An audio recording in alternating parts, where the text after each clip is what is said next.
आप देख रहे हैं अनहोनी।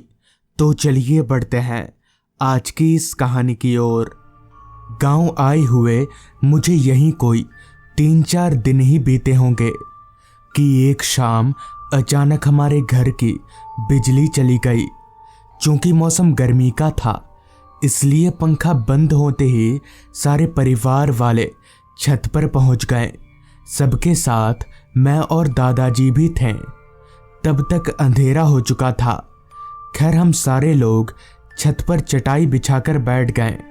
तभी मैंने दादाजी से कहा, दादाजी कोई कहानी सुनाइए ना, भूत वाली। तब मेरी उम्र ज्यादा नहीं थी, मैं यहीं कोई 8-10 साल का ही रहा होऊंगा। खैर दादाजी ने मेरी बात नहीं टाली और उन्होंने कहानी बताना शुरू किया। बात आज से तकरीबन 50 साल पुरानी है। तब मेरी यानी दादाजी की उम्र यहीं कोई 27-28 साल की रही होगी। गांव के पोस्ट ऑफिस में मुझे नया नया काम मिला था। ऑफिस में पोस्ट मास्टर और पोस्टमैन का काम मैं अकेले ही करता था, यानी चिट्ठियों को सील करने से लेकर घर घर जाकर पहुंचाने का काम मेरा ही था। हालांकि काम सुनने में जितना आसान लगता है उतना आसान है नहीं, क्योंकि उन दिनों मोबाइल फोन्स वगैरह नहीं हुआ करता था और अगर दूर किसी आदमी से बात करनी हो तो उसका एकमात्र साधन खत या यूं कहें तो चिट्ठी ही थी। एक शाम की बात है, उस दिन काम बहुत ज्यादा था और सभी चिट्ठियों को आज के आज ही पते पर पहुंचाना था। मगर सभी चिट्ठियों को सील करते करते कब रात के 7:45 बज गए पता ही नहीं चला। अमूमन इतने बजे तक मेरी ड्यूटी खत्म हो जाती थी, मगर आज ऊपर से ऑर्डर था कि सबको ओवर टाइम करना है, जिससे मुझे एक्स्ट्रा पैसे भी मिलेंगे। इसलिए मैं रुका नहीं और चुपचाप काम करता चला गया। रात के ठीक 8:30 बजे मैं सभी चिट्ठियों को सील करके साइकिल में एक थैले में भर कर निकल पड़ा चिट्ठियों को घर घर पहुंचाने। क्योंकि उन दिनों गांव में बिजली की कोई सुविधा नहीं थी, इसलिए मैंने अपनी साइकिल के हैंडल पर एक लालटेन लटकाया हुआ था, जिसकी रोशनी के कारण मुझे साइकिल चलाने में बहुत मदद मिल रही थी। गांव के रास्ते पर आदमी तो दूर, एक जानवर तलक भी नजर नहीं आ रहा था, जो कि उस जमाने में यानी आज से 50 साल पहले लाजमी ही था। उस समय के लोगों का मानना था कि रात हो जाने के बाद गांव में शैतानी आत्माएं भटकने लग जाती हैं। हालांकि मैं गांव वालों की बातों को नकारता भी नहीं था, मगर सरकारी काम होने के कारण मुझे कभी भी कहीं भी रात में जाना पड़ जाता था, क्योंकि अगर मैं नहीं गया तो मेरी नौकरी चली जाएगी। धीरे धीरे मैं एकाएक सभी चिट्ठियों को पते पर पहुंचाने लगा। कोई चिट्ठी मेरे गांव के करीब वाले गांव की थी तो कोई दूर के गांव की। सभी चिट्ठियों को ठिकाने पर पहुंचाते पहुंचाते कब रात के 9:15 बज गए पता ही नहीं चला। अब बस एक आखिरी चिट्ठी ही बची थी, जो कि मेरे यहाँ से तकरीबन 4 किलोमीटर की दूरी पर पहुँचाना था।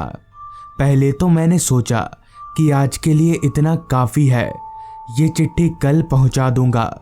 मगर फिर पता नहीं मेरे दिमाग में क्या आया, जो मैं उस चिट्ठी को पहुँचाने के लिए आगे बढ़ने लगा, और शायद यही मेरी सबसे बड़ी गलती थी।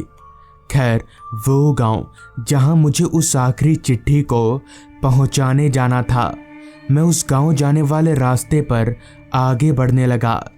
वो रास्ता उस पहले वाले रास्ते से भी ज्यादा सुनसान और खामोशी में डूबा हुआ था।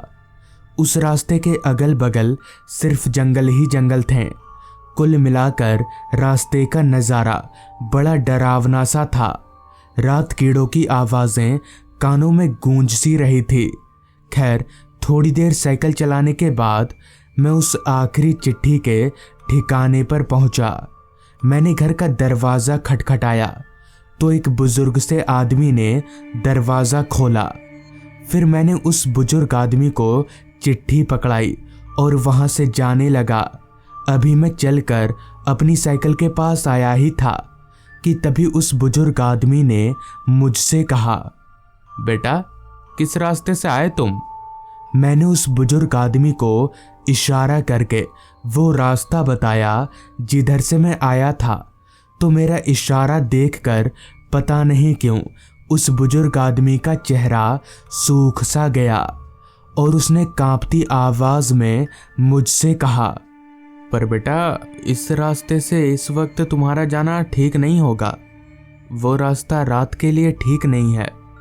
उस बुजुर्ग आदमी की बात सुनकर ही मैं समझ गया कि वो किस बारे में बात कर रहा है, जिस पर मैंने उस आदमी से कहा, अरे चाचा कोई बात नहीं है, मैं चला जाऊंगा। तो इस पर चाचा ने फिर कहा, ठीक है बेटा जाओ, पर एक काम करना, ये लालटेन मत बुझाना जब तक तुम घर ना पहुंच जाओ। मैंने सोचा वैसे भी मैं घर पहुंचने से पहले लालटेन नहीं बुझाऊंगा। इतना सोचकर मैं वापस पोस्ट ऑफिस की तरफ आगे बढ़ने लगा। अब रात काफी हो चुकी थी। सुनसान रास्ता, दोनों ओर फैला जंगल।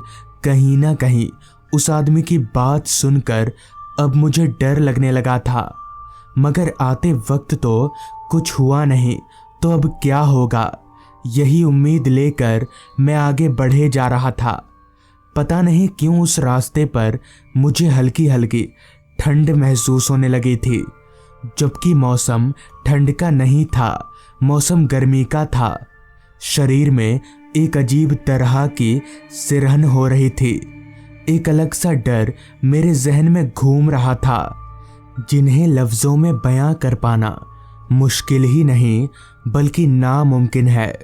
लालटेन की रोशनी में अभी मैं साइकिल चला ही रहा था कि तभी अचानक मेरी साइकिल का चैन उतर गया।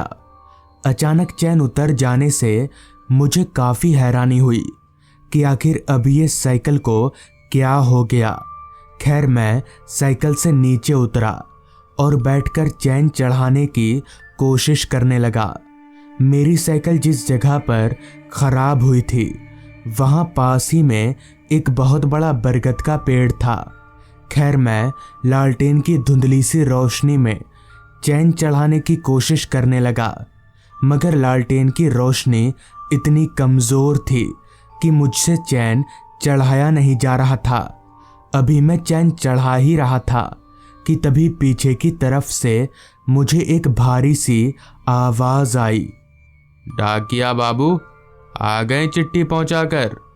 आवाज़ सुनकर मैं तुरंत पीछे पलटा तो पाया कि अब उस बरगद के पेड़ के नीचे एक आदमी बैठा हुआ है। उस आदमी का चेहरा शॉल से ढका हुआ था।